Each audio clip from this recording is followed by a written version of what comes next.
दूर किसी जंगल में एक पेड़ पर मीनू अपना घोंसला बनाकर रहा करती थी। मीनू ने अपने घोंसले में 2 अंडे दिए हुए थे। वो अपने अंडों का खूब ध्यान रखती और उनसे मीठी मीठी प्यारी प्यारी बातें किया करती थी। अरे मेरे प्यारे अंडे, तुम दोनों मेरे जीवन में कितनी खुशी लेकर आए हो। मेरे बच्चों, तुम अंडों में से जल्दी बाहर आ जाओ। मैं तुम्हारा खूब ख्याल रखूंगी। तुम्हारे लिए मीठे मीठे फल लेकर आया करूंगी। मेरे बच्चों, तुम मेरी बातें सुन रहे हो ना? मीनू उन दोनों अंडों से रोज ऐसे बातें किया करती। दूसरी तरफ उसी जंगल में मीनू के घोंसले से थोड़ी ही दूर एक कालू नाम का कौवा भी रहा करता था। कालू बहुत ही आलसी और निकम्मा था। वो कोई काम ना करता, पूरा दिन अपने घोंसले में ही सोया रहता और किसी ना किसी पक्षी से भोजन मांगकर खा लिया करता।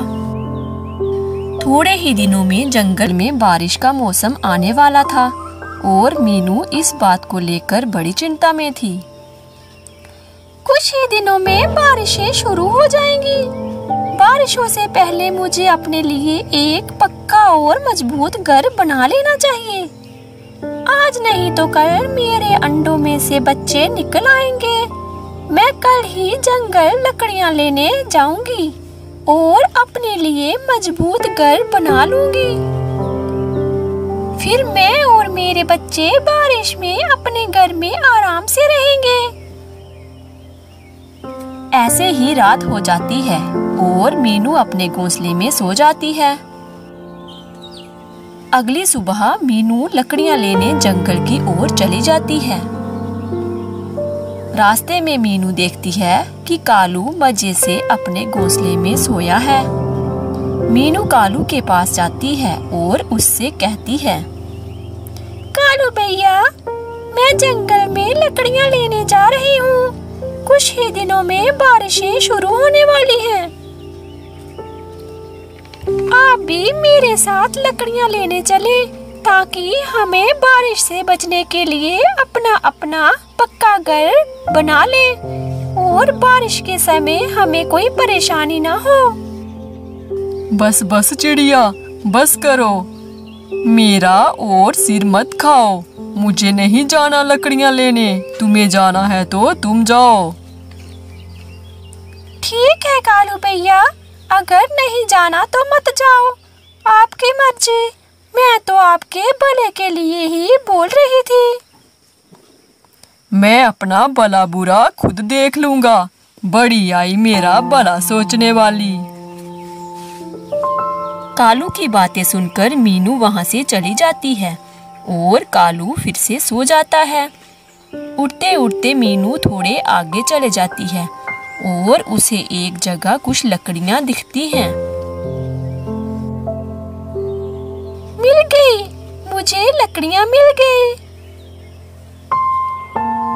मीनू फिर वो लकड़ियां लेकर अपने घर की ओर आ जाती है और अपने लिए घर बनाने में लग जाती है। शाम तक मीनू अपना घर बना लेती है। फिर वो अपने अंडों के साथ उस घर में रहने लगती है। घर तो मेरा बनकर तैयार हो गया। अब मुझे अपने लिए दाना इकट्ठा करना होगा जिससे मुझे बारिशों में कोई परेशानी ना हो। फिर मीनू अपने लिए दाना इकट्ठा करने के काम में लग जाती है।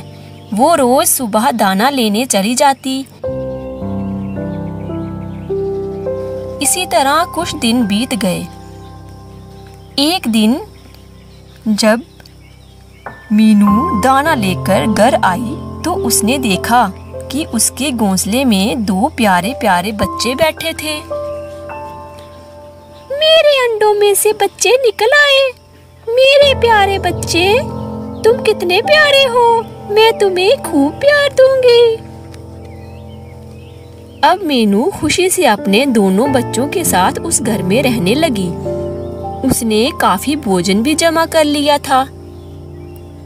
फिर एक दिन जंगल में तेज बारिश शुरू हो जाती है।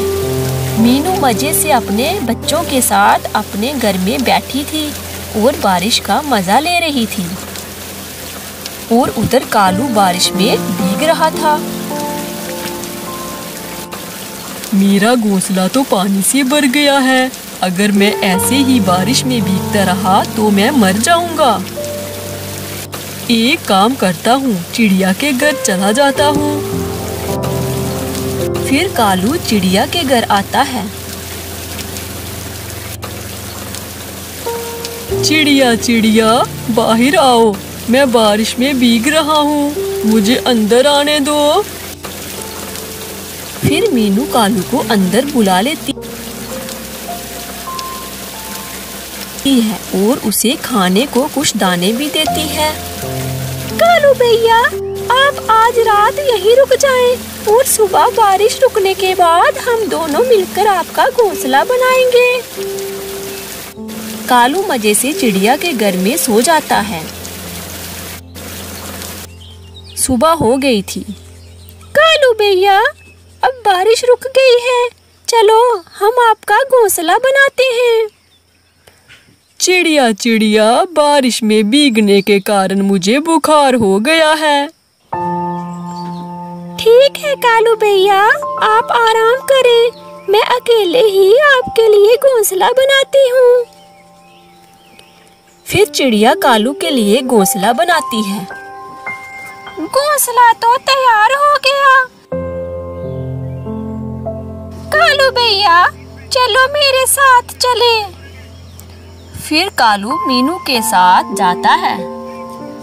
ये देखें, आपका घोंसला अब तैयार हो गया है। अब आप आराम से इसमें रहें। मीनू वहां से चली आती है, पर कालू को उस घोंसले में आराम कहाँ था। उसे चिड़िया के पक्के घर की आदत जो हो गई थी।